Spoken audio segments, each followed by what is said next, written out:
If you haven't noticed, our great friend and neighbor, the United States, is going through a massive rebuild. And sadly, our relationship between Canada and the United States is, well, on the rock. So is it time then to have a heart to heart conversation about what's going on with each other and how we maybe can work together here? A clear path forward requires looking back and learning. Good public policy requires human connection. It's a consideration of the facts, applying common sense, and innovation. It's urban, it's rural, it's real life.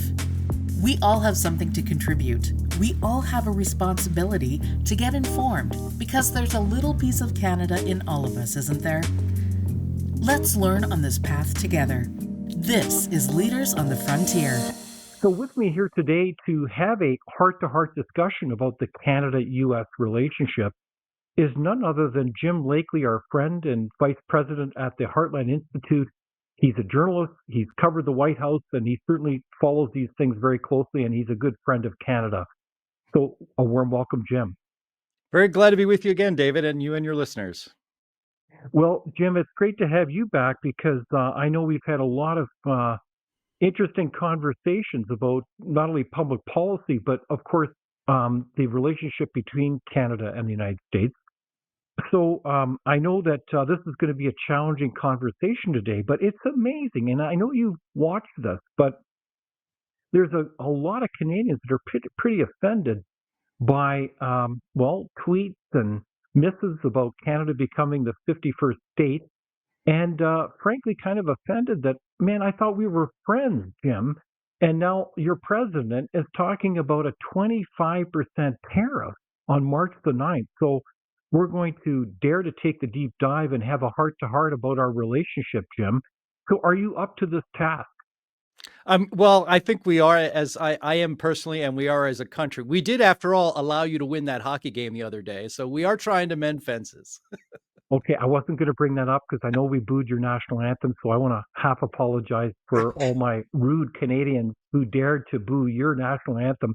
But you Totally know what? fine. They returned the favor in Boston, as I recall. So maybe it's a tit for tat thing going on here. But did that surprise you that during a hockey game there'd be kind of this immature booing of national anthems? The last time I checked, it was a hockey game. It wasn't like a war, was it?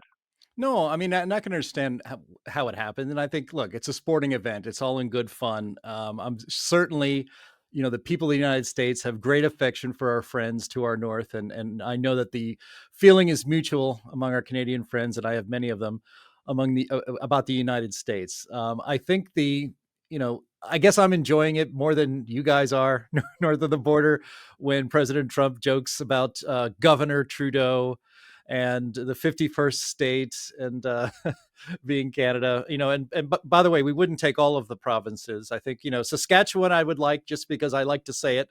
It's a fun word. Alberta would also be on my list since you've got lots of natural resources there.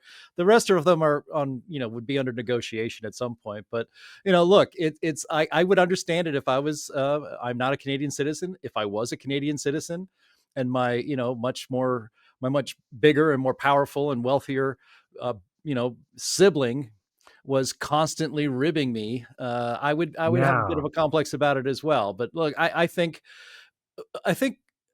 people can just kind of relax and learn. I think we're going to learn in Trump 2.0 the proper way to interpret what Donald Trump says.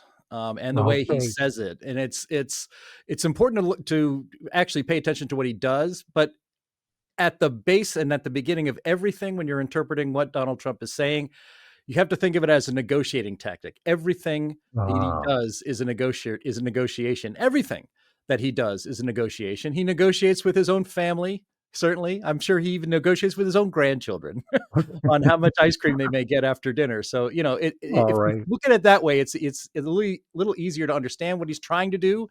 And what he's trying to do is make a good deal for everyone. And that includes, what's going on right now between Canada and the United States.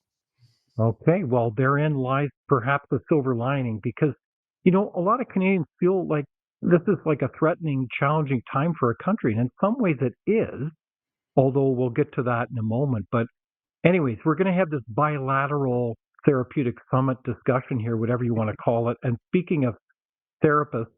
It reminds me of a famous quote by Carl Jung, the great psychologist, who said, "Thinking is difficult, and that is why most people judge." Do you believe that, Jim? That sometimes we simplify things and just because we want to judge and we don't want to think?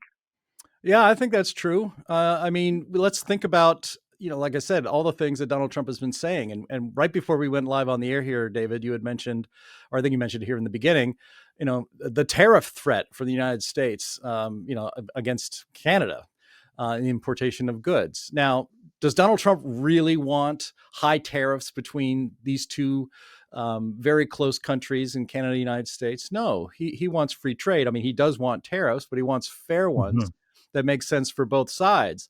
I mean, what's been interesting about the tariff debate, and it's kind of died down here in the United States, there is so much happening so fast in Washington D.C. in the reforms from DOGE to everything else that the Trump administration is putting forth right now. He's got most of his cabinet in place, and they are going at breakneck speed, changing the way things have been operating in Washington D.C. for literally decades. And so it's kind of, the tariff talk, which was pretty hot a few weeks ago, has really, really cooled down, at least on this side of the border. Um, so he talks about having a department of external revenue instead of internal revenue and all of that. But, the talk here in the United States is people were criticizing here in America. We're criticizing Trump for his reckless and dangerous and insulting tariffs that he was going to impose or threatened to impose on Canada and Mexico. People act like there was 100% free trade and there were no tariffs on any goods going, across the Mm. border Yeah. at any time with any products, and that's just not true. I mean, Hmm. it's an unfortunate fact of life that you Canadians are not able to enjoy the wonders of Wisconsin cheese without paying a 250% Oh, tariff come on it. on. And so there are tariffs that are on individual products all over our economy going back and Hmm. forth. And so, this idea that there's been this wonderful free trade, it's as if, you were trading between Minnesota and Wisconsin, the same thing as between the United States and Canada. That's not been the case. I mean, tariffs are a fact of life. They're imposed by your country, they're imposed by my country, and they're imposed for certain different reasons. And again, what Donald Trump was doing when he threatened a 25% tariff on everything that comes south of the border into the United States was he wanted Canada to get as serious about border control as the United States was going to be. He basically is using the strength of the United States economy to, I'll say it, bully Canada into implementing his border policy, essentially, in your Okay. country. So, Now, so, you can so, you so can why either is choose he to do it or doing not. that to us? Why is he doing that to Jim? I thought we were friends. Like when we think of border security, Mhm. I think most Canadians think, well, we've got a pretty secure border, but perhaps we don't. I mean, I know that there's been a lot of information. I know that the world's largest fentanyl lab was busted just a few weeks ago in Kelowna, BC, and there's lots of other things that are being found out. I know that some of our premiers have said that we only inspect, what is it, less than 1% of the millions of containers that come in through our ports. And there's all the criminal gangs are here, including, what are they again? Oh, yeah, the Mexican cartel. So Mhm. you, as Americans, in the new Trump administration, you guys see that. Is that what you're saying? And then we need to clean up our act.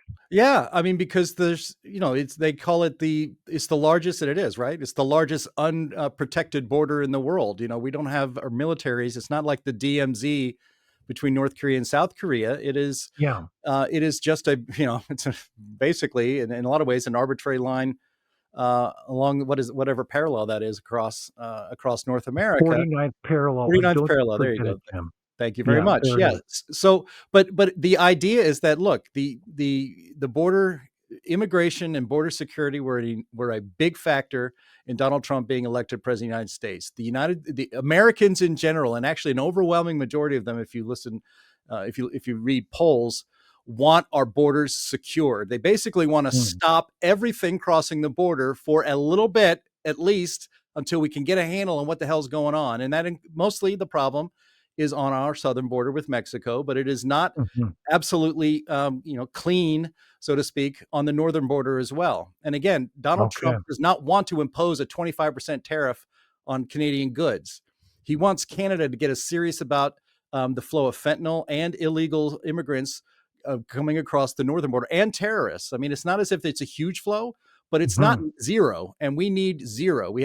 Donald Trump has a zero tolerance policy for illegal entry into the United States. And if he's going to treat Mexico firmly, he's also going to treat Canada firmly. Really, that's only fair. And Hmm. frankly, there were people that were saying, oh, big deal. All Trump did was get Canada to do what it said it was going to do. And I would reply, exactly right. Canada says they're Ah. going to secure the border. Canada says they're going to start making arrests and inspecting, as you said, shipping containers to make sure that smuggling of illegal drugs and people is not happening Hmm. on our northern Hmm. side of the border. So instead of talking about it, it's actually being done. And one of the great things, again, it's a negotiation. Donald Trump is a businessman. And what did he say? He said, okay, we're going to suspend my planned I'm sorry. Yes, suspend the planned tariff for 30 days. We'll see how it's going. And so Hmm. this is a president and an administration that is going to require results. That talking is fine. Talking is how diplomacy is done. But Hmm. unless Hmm. action follows the talking, there will be consequences. Okay, so this is frankly an administration that's not into talk; it's ultimately into action. And so this is kind of a new day, isn't it? And it's not like he didn't warn us about it. So help us understand again the basics. Like remember, we're speaking to a Canadian audience here, Jim. The Make America Great movement or MAGA, what is that really all about? Like I know that in the polls in November when Donald Trump had that stunning victory in all houses of the Congress, he got the White House, the electoral college, even the popular vote. He ran on the economy, like rebuilding the middle class. He wanted to stop open, unsecure borders. And he was against this cultural wokeism, this crazy stuff Yeah. where you've got more than two genders. Um, does that just about summarize it? So help us understand what MAGA is all about. That's part of it. I'm 54 years old, so I was born in 1970, so I was a child in the 70s, but kind of came of age in the 1980s. And the 1980s are, especially for Gen X, my generation, quite glamorized. We look back on the 80s with great affection. And when was Donald Trump's heyday? That was also the 1980s before he became a reality TV star. And so Hmm. a lot of times when I hear "Make America Great Again," I made the analogy. I think I made a meme of this on X that Kamala Harris's slogan near the end of her campaign was "We're not going back," and I would respond, "We actually are going back in a DeLorean at Mm. 88 miles an hour. We are going back Wow. to the we're going back to the 80s in our mindset. In other words, we're going to make that we're going to go back to the future in that regard. And so, um, make America great again means, as you mentioned there, David, going back to a world that made sense to ordinary Americans, and I know a world that makes sense to ordinary Canadians as well. And that Hmm. is that we have two Hmm. genders, that a drag queen story hour in your local library doesn't make Hmm. any sense. That having children being able to socially transition to a different gender in school and have the schools not Hmm. be able to tell the parents about it, all of these sorts of crazy leftist ideology, the kind of crazy leftist ideology that was once confined to the most radical of the college campuses in this country and in Canada. And instead, Hmm. those radical ideas became official government policy. And that ordinary people, were being socially and in some cases professionally punished for resisting that and just trying to live lives like ordinary people. Hmm. And then Make America Great Again also means let's bring manufacturing back to the United States and frankly back to North America. I'm fine with a car that is made in Canada that is I'm comfortable in and I want to drive, or any kind of products like that. Hmm. Our two best Hmm. friends in the world are Canada and Mexico. That's where most of our trade is done. Their security and our security, in other words, there's Canada's, Mexico's, and the United States security is tied in together. One of the reasons Mexico is a problem is because it is insecure and run by drug cartels. And so we want to work with Mexico to crush those cartels so that less fentanyl gets across the border. The fentanyl, of course, comes from China. So, making America great again means making our manufacturing better again. And so we don't, Hmm. most of our silicon chips are not made in the United States. I don't think maybe any of them are, and I don't think they're made in Canada either.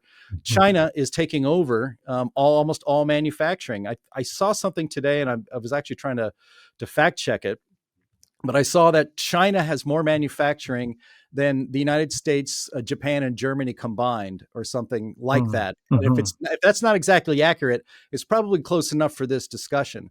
And so, making America great again would be bringing more manufacturing here in the United States for national security reasons, but also for job creation Mhm. reasons. And we have runaway inflation, we have monetary policy in which we just print our way out of any spending problem, which actually just creates more spending problems. And that's Mhm. why the D.O.G.E movement with Elon Musk in Washington, D.C. is so exciting for a small government libertarian like myself. Because for the Mhm. first time in my entire life, the government is actually going to be smaller than it was a year ago, because they are laying people off. They are shutting down entire departments. The whole Mhm. USAID scam has been exposed by D.O.G.E. and is being shut down. Okay. And so Wow. this is all to the great. That's how you make America great again. You stop spending money on stuff that doesn't matter to the American people, but only matters to a small elite. You bring manufacturing and back into the United States, and you stop the culture war that the left has waged against ordinary people and made their lives and their children miserable. Okay. So that's the big summary, I think, Jim, that you're getting at. That as a Canadian, it's maybe hard for me to totally appreciate is that this is a big. I don't want to use the word reset because it's so loaded with Klaus Schwab and company, but it's truly a rebuilding of the United States focused on peace, prosperity to rebuild the middle class. And they are going to move, well, they're moving hundreds of executive orders out Yeah. of the White House to really reset the United States so it's on a pathway of prosperity and peace. They don't want to be in endless wars. Like, what's the point of sending people to Iraq for 10 years? And it seems like Americans resonate with that. In fact, you even had traditional groups that vote Democrat vote for Donald Trump, and that includes Black Americans, Hispanics. I mean, this is the real story, is it not, Jim? In terms of what happened during those November elections, that's his mandate. Is that right? It is. I mean, again, "Make America Great Again" is probably the greatest political slogan since, a chicken in every pot, maybe. I don't know. And that was almost 100 years ago. Yeah. But it resonates across racial demographics, gender demographics, or I should say, it appeals to both men and women, to young and old, to people who remember a nation that felt like it was on top, or at least on the rise.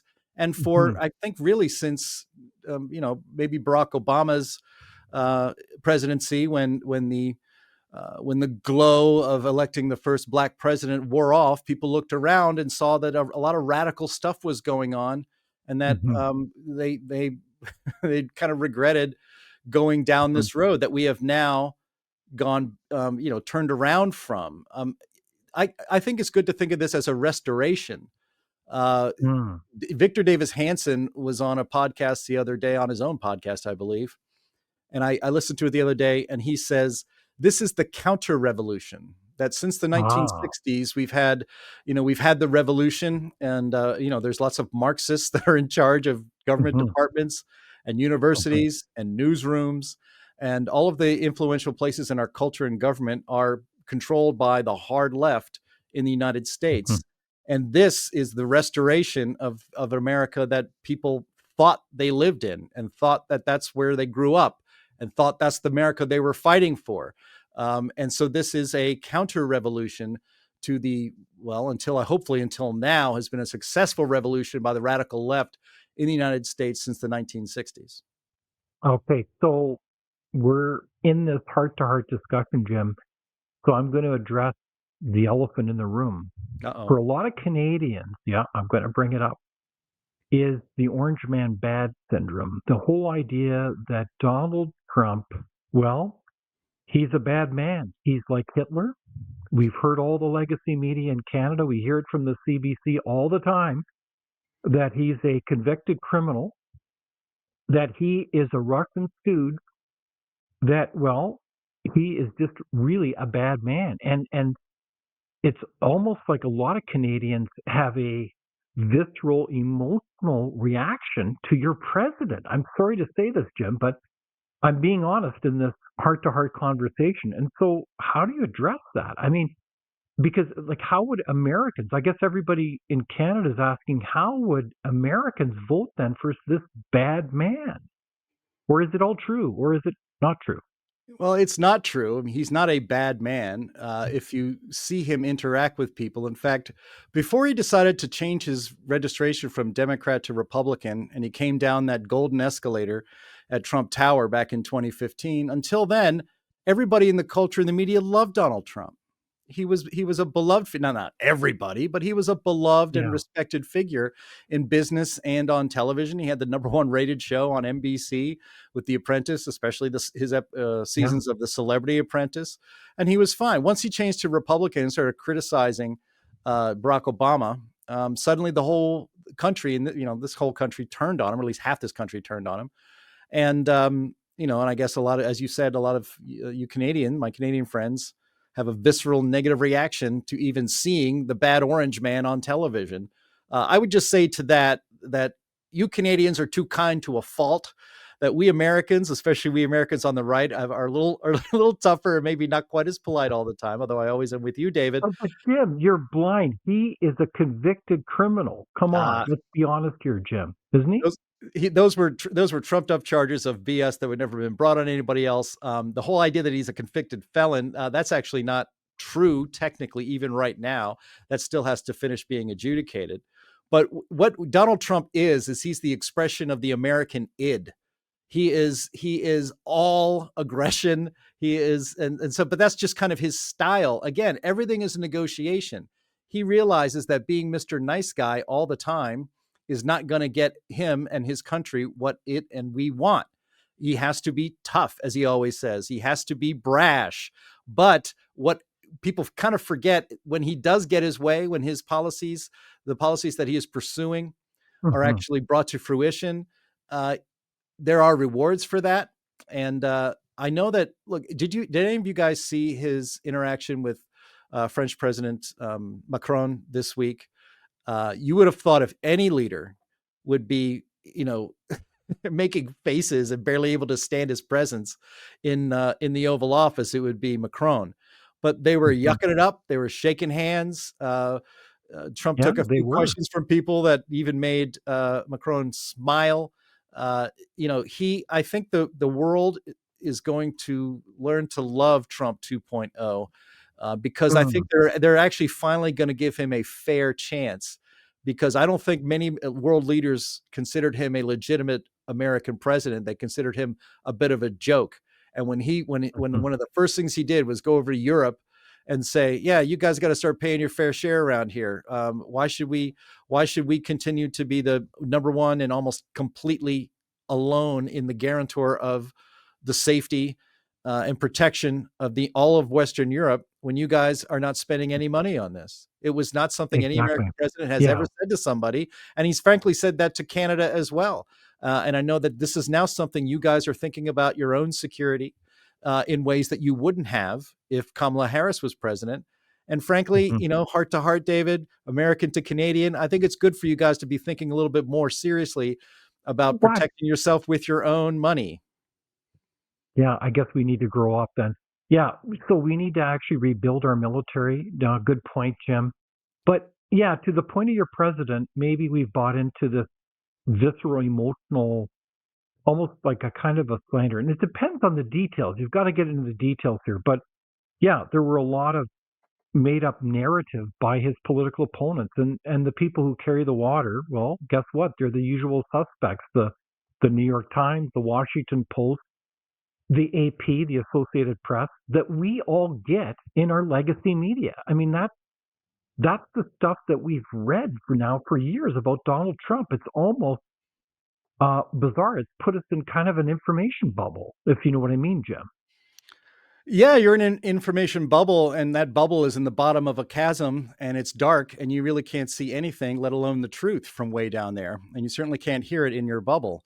The the Washington Post and the New York Times won Pulitzers for reporting on the Russia collusion between Donald Oh Trump yeah, and Vladimir Putin and the Russians yeah. to steal the 2016 election. Rachel, and they won Pulitzers for that. It was Isn't all that a amazing? fabrication, all a lie. None of it was true, and they have not given back their Pulitzers. Rachel Maddow is the highest paid person at MSNBC, a failing, crumbling network, and she went on the air every day for 4 years saying that Donald Trump is an agent of the Kremlin sitting in the White House. And as you mentioned before there, David, people have called Donald Trump a Nazi and a fascist. And Yeah. our former president, who people are extremely incurious about what he's up to these days, Joe Biden, called Donald Trump an existential threat to our democracy. And then, when you keep pushing that message, then yes, Mhm. people will start to believe it. And then eventually some people will grab a rifle and try to kill him, which is what happened in last summer in Butler, Pennsylvania. Wow. So there are consequences to this. The consequences that the lying mainstream media, that most everybody is at least passively exposed to. And if they don't get their news from other places, like shows like this one, they will be brainwashed into thinking Mhm. things that are Mhm. absolutely not true about Donald Trump, about the United States of America, and uh, that those things have consequences, and they're dangerous consequences. The biggest danger to our freedom here in the United States is not Donald Trump; it's the legacy media, which lies to people every single day about what is going on. Mhm.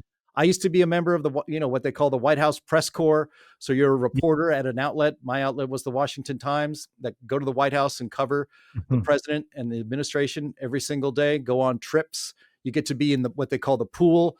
So once every 5 trips or so, I would get to fly on Air Force One, which was really great and a lot of fun. But the idea that the Associated Press has now been kicked out of that because they won't call the Gulf of Mexico the Gulf of America. It's actually a little bit more than that. Again, this is Donald Trump. Everything is negotiation. Everything is trying to send a message, and he's sending a message that the lying legacy media is on the way out, and that alternative, trusted, there are alternative media out there that are more trusted by the American people, and they're going to start getting their chance to be at the top of the journalism game by covering the White House as well. Okay. Wow. So that's kind of a wake up call. I would suspect for a lot of Canadians. So you would believe then, Jim, that a lot of Americans figured this out. They actually realized the lies that were going on here, and that's why they reelected Donald Trump. That's what happened. Is that right, Jim? It is. I mean, the legacy media in the United States, and I think frankly in Canada, are either dead or dying. They're zombie media. They Oh. don't know they're Mhm. dead.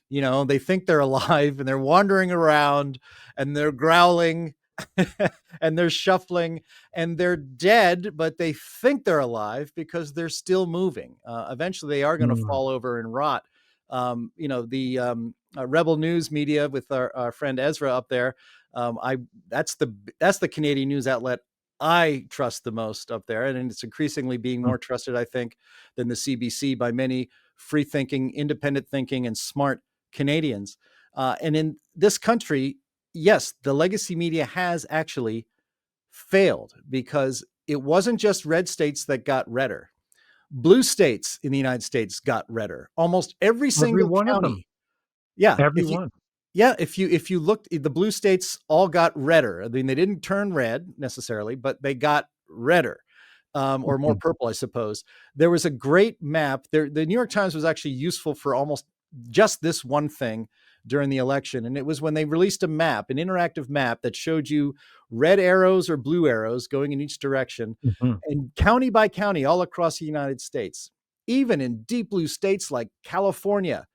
Los Angeles County went more to Trump this time than they did in 2020. New Jersey was actually almost a swing state proper here in the United States. Mhm. Almost Yeah, every me county too. in New Jersey was going more Mhm. toward Trump than last time. I mean, almost every single county in the United States was more supportive of Trump this time than last time. And that's why this No, is a it's mandate. remarkable. That's why the legacy media was calling him every name in the book: existential threat, fascist, Hitler, all Mhm. these things. Mhm. And the public here still voted for him because they could see through the lies. They understood Okay, who so Donald Trump was.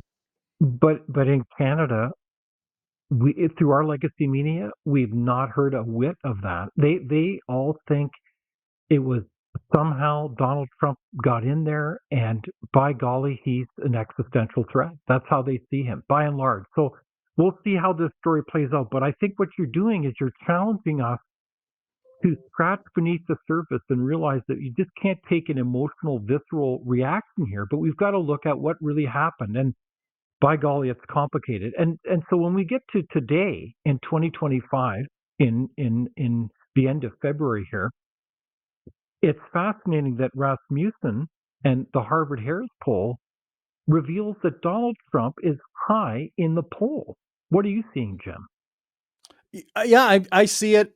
This is almost like a dream. This is almost unbelievable. The idea that Donald Trump would be, I think yesterday's poll, 53% approval rating, despite the mainstream media in this country hammering him as they did all through his first administration, and it's not having an effect. This is the proof.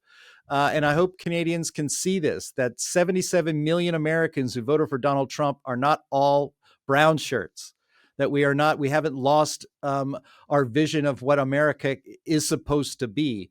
We ratified what America is supposed to be by voting for Donald Trump and against Kamala Harris. Kamala Harris being a continuation of the left communist Marxist revolution in this country since the 1960s, and Donald Trump being the candidate of the counter-revolution that is trying to restore American norms that we grew up with and know are necessary to make America great again. I don't mean to sound like a commercial for Donald Trump in that way, but that's the mindset of the voters in the United States that supported Exactly. Donald Trump.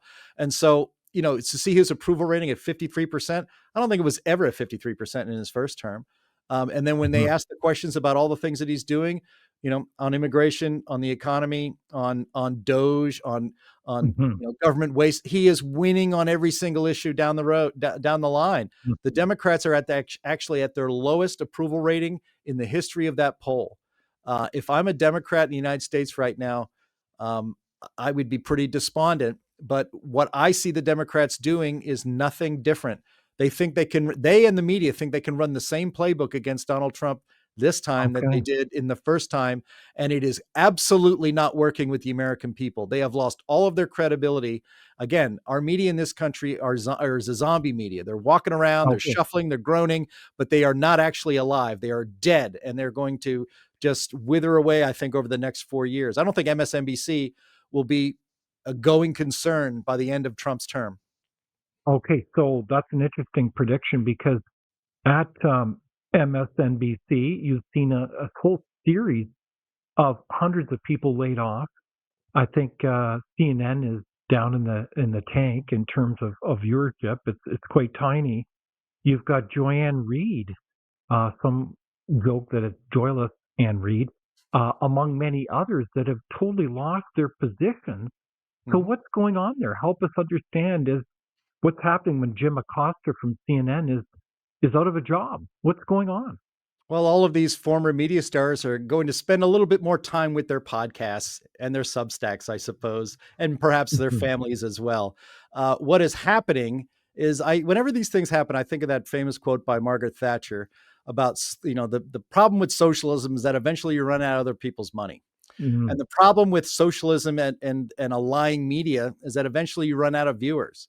I saw something again just today that more Democrats in the United States watch Fox News than watch either CNN or MSNBC. Even your core audience. Kidding. Nope.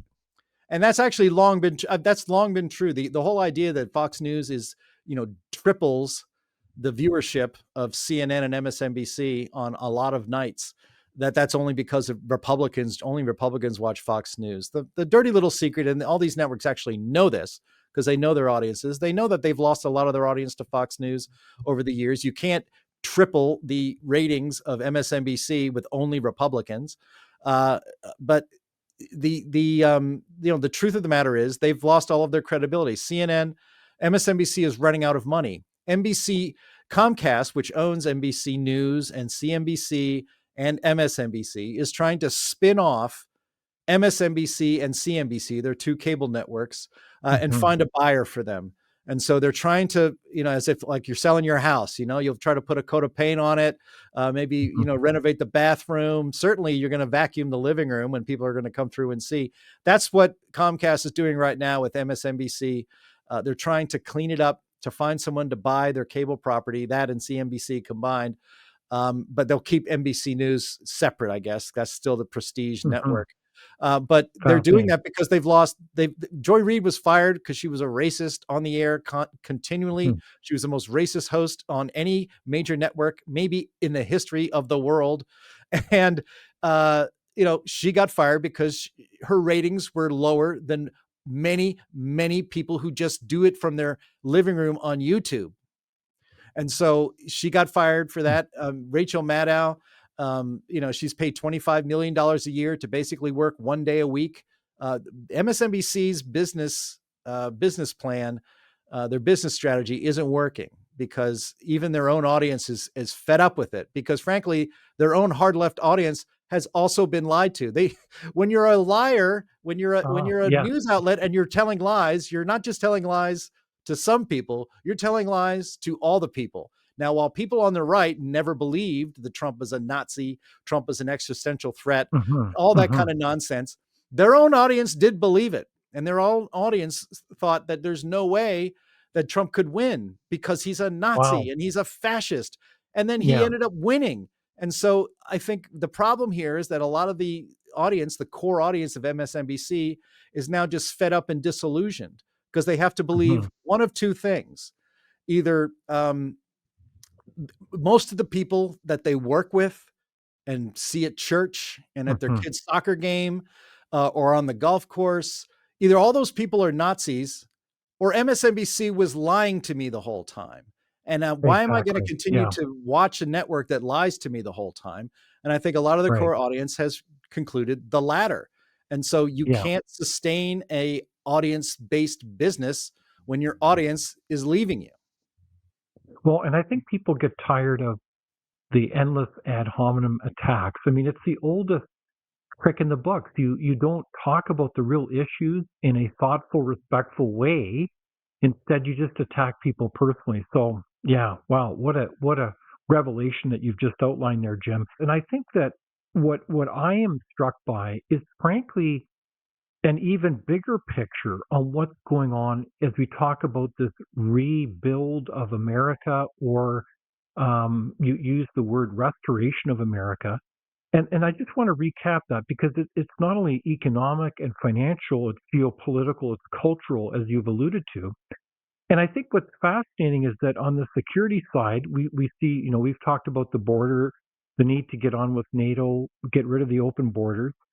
But it's also, I think, we underestimate as Canadians, and maybe you can help us understand this, is the very real financial realities of the United States right now, in the sense that you've got a massive deficit, which in Canada we do too, a massive debt. I think it's the last time I checked the numbers, it was something like $38 trillion.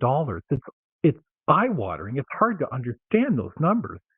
And meanwhile, you've got a defense budget in the United States of, I believe, 3.8% of the GDP. I mean, this is an extraordinary number, and it's unsustainable. So, to me, it says that the United States, the new administration is coming in and looking at the cupboards and saying, by golly, the cupboards are bare. We've got to really rejig our financial numbers. That's why they've got this Department of Government Efficiency effort, the so-called D.O.G.E effort, but it's also resetting the military, rebuilding it, but also they can't afford, the United States, no one can afford a 3.6% of your GDP going to the military and covering the defense obligations, which people should be frankly covering themselves, e.g. Canada. Canada should be doing its own defense. So is that a key factor in driving what we're seeing in this new administration? Yeah, I think Trump actually wants to lead by example, and the example he's trying to set is he's able to accomplish now what he thought he might be able to do his first time around. The best thing that happened to Donald Trump, and frankly to the United States of America, was Joe Biden getting into the White House in 2020. That gave Donald What? Trump time. Yes, You'd say that's a good thing. it's a good thing in this respect that the Donald Trump we see now, the Donald Trump 2.0, would not exist if he had to just roll it back again 4 years after basically his entire first term was sabotaged, and his second term would have been sabotaged as well. So after 4 years outside the White House and outside of Washington, he spent that time planning to run again and also planning what to do when he won. And what he had planned, I would have never guessed in a million years that what he planned to do was this efficient and frankly, this ruthless. And ruthlessness is what we need to get this country back on track. The D.O.G.E process, he brings in Elon Musk. Elon Musk is the most successful and wealthiest man in the world. He loves his adopted country of the United States of America, and he is he's actually risking his life. He talks about how many death threats he gets. He talked about that today at the first cabinet meeting, public cabinet meeting that the president held today as we're recording this. And he's putting all of that aside to help save his country. And that would not have been possible if Donald Trump was back in the White House in 2021. The D.O.G.E process that Elon Musk, and only Elon Musk could do something like this, he has the technological expertise to use a, kind of ignored but legitimate government agency that was ironically installed by Barack Obama, rename it the Department of Government Efficiency, and then put all of these expert coders and experts in AI and stuff to work figuring out what the heck's going on in our own government. It is something that they call it the Leviathan. It is so large that it's impossible to comprehend, but you have to start somewhere. And so when he starts, sicking his, kids with weaponized autism, like this is just what they do, and they're very good at it, and they can dig in there and find government waste and all these programs and USAID, and that basically we've had a shadow government that is completely out of the control of anybody. There's no accountability for it. Congress approves billions and billions of dollars to go to the USAID department. And then there's absolutely no oversight for where that money goes. There's no accountability. Hey, USAID, you spent $300 million to help Haiti. Are there any reports? Is there anybody even asking for an accountability or accounting of what you actually did to help Haiti? No, nobody's looking at that stuff. And what you find out is that the federal government is, by and large, an enormous grift, that an entire shadow government has been set up to collect taxpayer money and funnel it around in a circle among Democrat politicians and Republicans too, I'm sure we will find, to these non-governmental organizations that have executives that are politically connected, that make tons of money annually, in an annual salary, $1 million, $750,000 for the wife. My son is also on the board. He gets $500,000, and round it goes. And nobody's looking to see if these agencies are even legitimate, whether they actually do what they're supposed to do, whether they're actually even necessary. And so that kind of graft has now been exposed and never would have been. And it's only this way because Donald Trump decided on my second time, if I get in there again, I'm going to run this like a business. And if I took over as CEO of a business, says Donald Trump, the first thing I would do is an audit. That's what everybody who takes over an organization does. They do an audit of everything that is happening so that they can determine, especially if it's a failing business, to determine what we need to do to survive. And that means cutting the fat and cutting out stuff we don't need to be doing anymore. That's what he's doing to the United States of America on a grand scale. I never thought it was possible, but here it is. It's happening. We're experiencing it. Okay, so this is the other elephant in the room when it comes to our heart-to-heart conversation, Jim, is they're looking at the United States as kind of like a failed country, and they say, we've got to change course. We can't live with the status quo anymore. We've got to get our costs under control, and we are going to be ruthless, to use your word, get out those, not just useless expenditures, but the corruption. Like you just said, it's a grift. Like they have uncovered hundreds of billions of dollars being put to organizations that are up to no good, or are really doing kind of the political bidding of who exactly, Jim? Well, of frankly, of the global elite. I mean, I think Donald Trump yesterday or today or this week sometime canceled a huge grant to the World Economic Forum. Why is the United States giving money to the World Economic Forum? That's Right. already an They were elite group giving with money billionaires in to it. Klaus Schwab. They were Yep. giving money to Klaus Schwab's group. Why? We were giving money. Yeah, I don't know why yet. We'll look into it, but we shouldn't have been giving all this money to the WEF and all these other places. Look, it's a grift. I mean, on our own podcast, one of the two podcasts that the Heartland Institute does that stream live on Thursdays and Fridays at noon Central Time. Fridays is the Climate Realism Show, and we highlighted last week the fact that Stacey Abrams, the failed gubernatorial candidate for Georgia, who became a cause celeb of the left and the Democrats by losing and claiming that she won, so she was an election denier that the left and Democrats were okay with. She was the head of a green group, that was supposed to be helping advance green energy programs in underserved communities, right? Something like that. She was awarded $2 billion by the United States $2 billion. Environmental Protection Agency, $2 billion with a B, to ostensibly distribute how she saw fit. Stacey Abrams doesn't have any expertise in green energy. I don't even know if she has solar panels on her house or a heat pump or even an energy efficient thermostat, but she was given $2 billion of our money to distribute how she saw fit to, help establish climate justice and all this other kind of stuff. And that is only one example of grift. Senator Sheldon Whitehouse of Rhode Island, who is a stated public enemy of the Heartland Institute, he's mentioned us by name on the floor of the Senate to run us down and accuse us of, swimming in dark money, which is not true. But anyway, Sheldon Whitehouse votes for bills that spend millions and millions of dollars, and part of that money is sent to a group that his wife works for. This just came out this week. And so these are just two examples of, there must be literally tens of thousands of examples of this kind of grift going on. I think Elon Musk was kind of joking in the beginning when he said, I think we could probably balance the budget just by getting rid of this stuff. He joked about that, I think, on X a few weeks ago.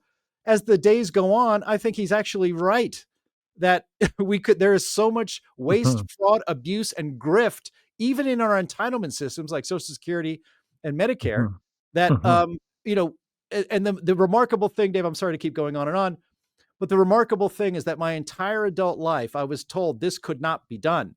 You can't even find the waste, fraud, and abuse. It's completely pointless. And the truth of the matter is that we've just never tried. We are finally actually trying to do it and get it under control. And we just keep finding more and more and more waste, fraud, abuse, corruption, and theft. And I say, keep going. And God bless Elon Musk, and God keep him safe. Well, it's really quite an astounding story. In fact, I know that many countries, including many observers in Canada, think, gosh, we need our own DOGE effort. As the size of the state has become so great, the average Canadian remits half their income to government, and it's become so large and complex, people have wondered what the heck is going on. And surely that's a healthy exercise. If you believe in providing good value to the taxpayer, you need to be constantly reviewing in a very incisive way where that money's going. That's a key principle to good public policy, is transparency, and secondly, accountability. So how can you argue with that? And yet there's a number of critics that are arguing with it, aren't they, Jim? Well, there are critics that don't have any popularity or any credibility. And that the first line of defense on that is our corrupt legacy media in the United States. They keep putting out this is another example of where I said earlier that these tricks don't work on the American mind anymore from the legacy media. These Jedi mind tricks, I guess we're all like Jabba the Hutt. They don't work on us anymore. And we laugh at them, at the Jedi tricks. But they keep trotting out these so-called sob stories. 60 Minutes brought some people on who were, they were actually only temporary employees of the Justice Department, I believe, put in there actually to go after the January 6 people. And they were telling sob stories about, oh, I'm out of a job, I'm going to be laid off. And, that stuff used to work. It used to work. It doesn't work anymore. People are actually cheering this stuff in the United States, at least people I know. But it's the emotional blackmail of putting out these sob stories of people who have been laid off because of the D.O.G.E efforts. Look, people get laid off in the private sector every single day. I think Facebook or Meta laid off 2,000 people. Were any of those people interviewed in just the last month or so? Were any of them interviewed on 60 Minutes about, oh, I have a mortgage? This whole idea that once you get a government job, you're in there for life, like we're the Soviet Union and you're literally an apparatchik, is not the way the United States is supposed to work and operate. I'm sorry, but there are a lot of government workers who are wasting time, who are not actually doing anything helpful to the American people, and they need to go. I'm sorry. And then they were offered 8 months severance plus full benefits that they had earned in their that they had accrued as a government employee. The most generous benefits in the United States are for federal workers. They were offered a deal. Go. Elon Musk even said it. Wow. Go do something else with your life. We don't need you here anymore. And we'll give you 8 months pay plus your benefits. And the majority of people just turn their nose up at it because they have this feeling of entitlement to a lifetime job working for some federal agency somewhere. The gravy train's over. It's over. We're not doing this anymore. The gravy train's over. So it's a remarkable story of waste, fraud, and frankly, abuse. So the USAID story will continue to unfold. It's remarkable that George Soros, the head of the so-called Open Society Foundation, and was receiving just a lot of money to fund all kinds of things around the world. You've got the BBC that was a recipient, among many other media around the world, to basically carry their certain message. You've got also all kinds of radical groups. I think we had Black Lives Matter receive significant funding. And also it was the epicenter, it looks like, Jim, the epicenter to run a censorship operation across the U.S. media and big tech. Did that surprise you? No, it's hard to surprise me with no matter what you said and what may happen. It would be really hard to surprise. It would be really hard to surprise me. Although I was surprised, this did surprise me, that USAID represented 8% of the BBC's budget in the United Kingdom. What? Why are the American people paying 8% of the BBC's budget? That is insane. And we shouldn't be having to do that. And it's a waste of our money.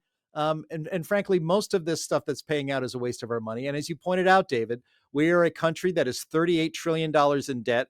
We have a $3 trillion, I think, deficit each year, or at least $1 trillion deficit each year. It's absurd. It cannot continue. And, one of the excuses or pushbacks on this is that, look, this is small potatoes. This isn't real. You're not going to really get any real savings by cutting all of these, cutting out this waste, fraud, and abuse and getting rid of USAID. It's such a small percentage of the U.S. federal budget. To which I say, correct. That's true. It is not a huge sum, and it's actually it's remarkable that it's not a huge sum because these are actual in real life huge sums. But I get it in relative perspective of the federal budget, it's small. But you have to start somewhere. And it's like if your kitchen was a complete disaster, that you had just made a cake with your kids and there's icing smeared all over the place and there's dishes everywhere and there's flour on the floor and there's sugar on the counter. And then you also have a full sink of dishes. Is the first thing you do start by washing the dishes, or do you pull the refrigerator out from the wall and start cleaning back behind there because that's more difficult? Of course, you start with the kitchen sink. And what we're seeing right now is that Elon Musk and Donald Trump are starting this enormous and necessary cleanup job by doing the dishes in the kitchen sink because it's the easiest thing to do. And then they will move on to the next one. Elon Musk pledged to continue captaining his Doge project until July of 2026. He wanted to have it Wow. completed by our 250th birthday here in the United States. And look how much he's accomplished in 5 weeks. It's Mega. amazing. He may be done before the end of the year, and we would probably have to put a statue up for him in front of what used to be the USAID building. Okay. Well, as you know, Elon Musk has both South African roots and also some Canadian connections as well, from Saskatchewan, no less. So Oh, wow. perhaps maybe we could get him to make a detour over here too and help up with a Doge effort here. But in the meantime, one of the other policy areas that's quite interesting that the new administration is all over is the whole strategic area of their energy initiative. And they're talking all about full energy dominance, full spectrum energy dominance, Mhm. because they realize that energy is foundational to a nation's prosperity, its affordability. And that is in total contrast, Jim, with the whole net zero climate alarmism policy movement that is very much rooted in Canada and elsewhere. But I mean, this is a 180-degree departure from the Biden administration. So do you think that that is a significant change in policy that will make a big difference for the United States? It will make a huge difference for the United States. And one of the things that it will stop, and that's what we're seeing with the Doge process, the Department of Government Efficiency, and all the corruption and graft that we see, so much of it is tied up into this so-called green energy net zero revolution, that so many Mm, people are getting rich to actually not produce reliable energy and to keep people poor. You think about the continent of Africa. One of the mhm. reasons it is probably going to be a quote unquote developing continent for the next 100 years is that the former Western colonial powers are imposing a sort of soft, distant colonialism on Africa by not allowing Yeah. them to develop energy the way the developed world did from around the 1850s until all the way up to today. They won't let, Mhm. they will not, the International Monetary Fund will not loan money to projects that would build, say, a coal plant in sub-Saharan Africa. They won't fund anything but so-called green energy, which is not efficient, which can't be scaled up in Wow. any way that you can, let alone live in a residential area in comfort. But you certainly can't get any industry going with green energy. So that is going to be reversed. I think Donald Trump is going to lead the world in Mm. allowing the developing nations of Africa and Asia and South Okay. America to get on the clean fossil fuel train, Mhm. which is Mhm. modern coal, natural gas. Mhm. Okay, so that's a very good insight, is that these policy changes will reverberate around the world, Yep. really. Because why would we condemn developing nations to poverty when we should enable good energy for everyone, including everyone around the world?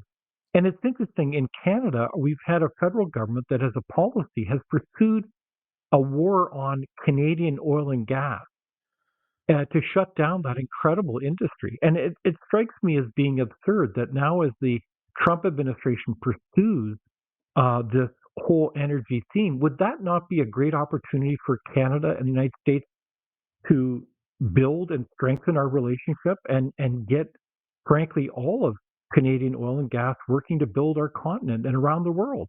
I 100% agree, and I know that Donald Trump thinks that way as well. I mean, what did he not suggest to the premier of Alberta within a week of his swearing in? Like, yeah, I know it's supposedly a dead project, but maybe we can get the Keystone XL thing going Exactly. again to bring the oil sands, the tar oil sands oil down from Alberta into the United States for refining. Maybe it was the Albertan premier who actually reached out and said that. I can't remember which way it went, Mhm. but certainly Donald Trump is open to that conversation. And look, the Canada is an enormously resource-rich country, but as a relatively small population in relation to those resources. The United States has 330 million people. Mm. We probably equal you in resources, but again, we have much many more people here. So you could be a next net exporter of energy and oil and natural gas and still have enough of it flowing to make energy so cheap for Canadians that you start actually attracting international business opportunities, because it's so cheap, and you have a very well-educated population. There's so many things Mhm. going for Canada in that way, but your leftist governments just continually refuse to allow you to responsibly get that energy out of the ground so that you can enrich yourselves, as a society and as a country overall. Canada can be such a huge powerhouse Mhm. economically and militarily if it chose to be that. But the voters of Canada apparently choose decline and restraint rather than vigorousness and energy. And that's what the United States, the people of the United States, have chosen. And I hope we're going to see that, because all those um, you know, whale disturbing, bird chopping windmills on the offshore are not going to be approved anymore. Drilling is going to be opened up in Alaska, in the Gulf, off our continental shelf, everywhere. Mhm. Donald Trump Wow. means it when he wants the United States to be the world leader in energy production, and he expects to be able to do that in a very short amount of time, certainly before the end of his 4 years. Okay, so this has been quite a conversation, Jim, as we've had this heart to heart and frankly understanding better, well, certainly in your case as an American, what's really going on in the United States to rebuild a country and to bring it, into a new age of peace and prosperity. And I don't mean that in a cheesy way. At the same time, this seems like an opportunity for Canada if we kind of get along with this as a partner to kind of move things forward, like energy is one case in point. But I also see a threat for this country. And I'm just curious what your perspective is on that, Jim, because as I look at this, I know that in our country, the last 10 years, we've seen a capital outflow of some $1.3 trillion. I mean, money flows downhill just like water where it feels like it can make do business, and almost every jurisdiction in this country is frankly anti-business. It's very hard to get things done. It's hard to cut through regulation. The taxes are high. And it's interesting. I just noticed this week that Donald Trump has revealed a special gold card for almost like a special card that allows people, the entrepreneurial class, if you have a mere $5 million, to emigrate easily to the United States. It's almost like if we don't get our act together, Jim, it's like all the money's going to flow to Canada, including the entrepreneurial class, which we need to help build this country too. Gosh, it almost sounds like we're going to kind of um, dissolve before our eyes. Am I being too dramatic and histrionic about this, Jim? Well, I think it's right for you to be concerned about that. As I alluded to earlier, the I consider this the restoration of America, in many ways, kind of regaining our stance economically, patriotically, and Mhm. socially from the 1980s. And you had a prime minister in the 1980s, Brian Mulroney, if I'm getting this correctly, who was. I Mhm. just remembered I had a vision in my head as you were speaking, David, of a smiling Mulroney and a smiling Reagan, That's right. basically hand in hand, allies in NATO, allies in the Cold War, as close as brothers. And it seemed that the United States and Canada were great partners then. It seemed to be happier, more prosperous times for Canada back then than has been lately. And I think if the United States can continue following through with what I believe is going to be a true restoration and a lasting one, economically, culturally, and militarily and international relations, all of that, being a real leader on the global stage, I would hope that our that Canada would come along for the ride. I mean, I don't mean to, Mhm. it's not as if you need us like that, but you know what I'm saying. We're the big brother in this conversation among family, and so we want to do this together. But I truly believe that Donald Trump has the best interests of Canada in mind, in that he wants to see the same sort of restoration of confidence, of economic confidence and success, of military confidence and success, and all of that to come along with the United States. This could be a global restoration of the kind of values that we used to take for granted in both of our countries and around the world. And it would be great to see that. I think when you see Donald Trump and hear Donald Trump making fun of Justin Trudeau, I chuckle every time because I think he is a fool and somebody worthy of mockery. But Donald Trump has a strategy in that. I think he's trying to send the message that you may need to dump that government and especially that prime minister, and then maybe things can change and we can have a very different conversation in that regard. And I hope that comes true for you. Well, I think, you're trying to look at this as an opportunity for both of us, your country and mine. And in that context, though, I think that we need to be very focused on the issues, the policies that will enable Canada to move forward and to become, frankly, we think Canada could be the most free, prosperous nation in the world. And in that context, though, it's interesting that we have various short-term political actors who don't see it that way. They see it as an opportunity to play politics and frankly run not against their domestic political opponents, but against Donald Trump for all the reasons that we've mentioned, right?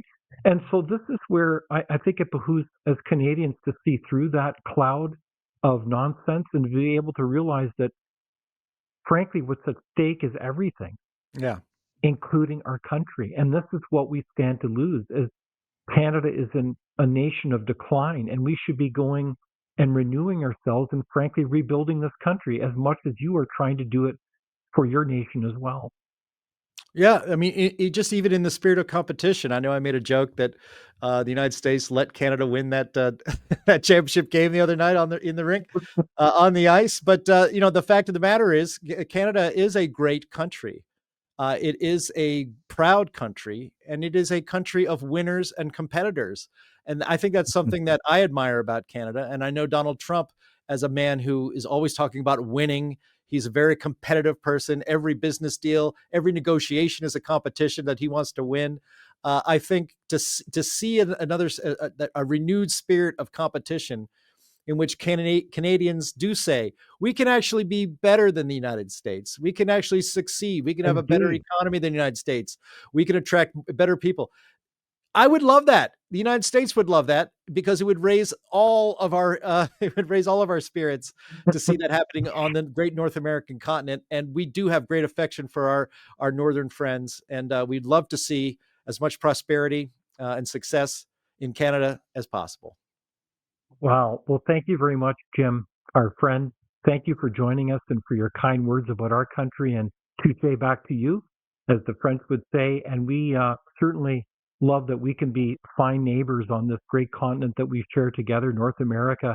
And so let's work together as partners and see this as an opportunity to up our game, and let's lace up our skates and have that friendly competition. So may the best country win as we work together. So thank you very much, Jim, for joining us for this conversation today. It was my pleasure. Thanks, David. Thank you for watching Leaders on the Frontier. We're a nonpartisan think tank. We explore ideas, policy, and practical solutions that can make a difference in the lives of Canadians. We do not accept any government funding. We work for you. Thank you for supporting Frontier. Visit fcpp.org to give. While you're there, be sure to check out our latest articles and research. Without open discussion and debate, you're not thinking, nor are you free. Comment below. We'd love for you to join the conversation.